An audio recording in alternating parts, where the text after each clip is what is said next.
Salam saudaraku yang dikasihi Tuhan. Dalam Injil Matius pasal 6 ayat 33 berkata, "Tetapi carilah dahulu kerajaan Allah dan kebenarannya, maka semuanya itu akan ditambahkan kepadamu." Saudaraku, salah satu hal yang menjadi penggerak bagi manusia dalam melakukan suatu tindakan adalah fokus perhatiannya. Jika ia berfokus pada kekhawatiran yang dialami, maka seluruh perhatiannya juga pada kekhawatiran tersebut.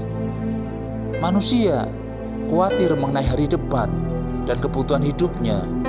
Kebutuhan hidup yang dimaksud adalah kebutuhan akan makanan, minuman, dan pakaian.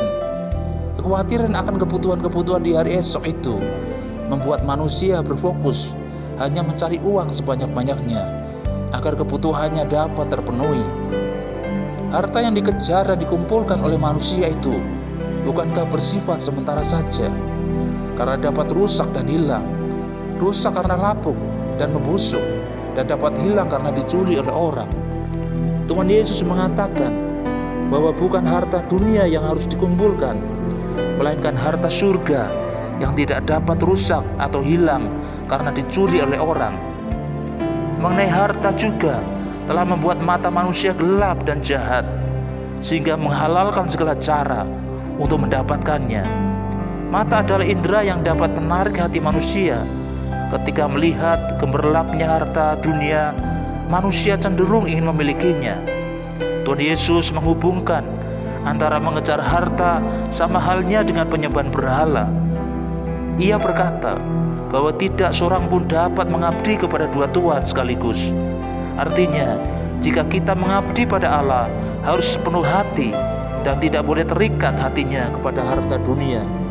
Saudaraku yang dikasihi Tuhan, janganlah khawatir akan hari esok, karena kita jangan berfokus cuma pada mencari harta dunia saja.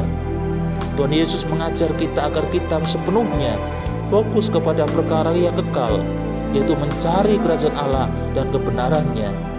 Kalau cara hidup kita fokus kepada mencari kerajaan Allah dan kebenarannya, maka hidup kita tidak lagi dikuasai oleh rasa khawatir dan rasa takut, karena Allah berjanji akan memberkati hidup kita secara sempurna.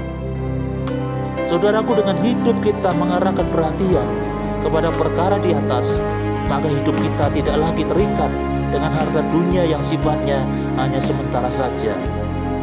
Marilah saudaraku, kita belajar menyerahkan segala perkara kekhawatiran kita dan kita serahkan kepada Allah saja, karena Ia sanggup memenuhi segala apa yang kita butuhkan, karena Allah turut bekerja dalam segala perkara di dalam kehidupan kita bagi orang-orang yang mengasihinya.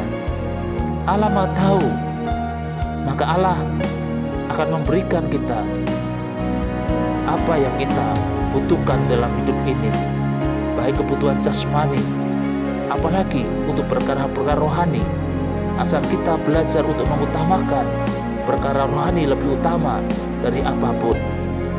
Amin. Kiranya firman Tuhan memberkati saudara. Amin.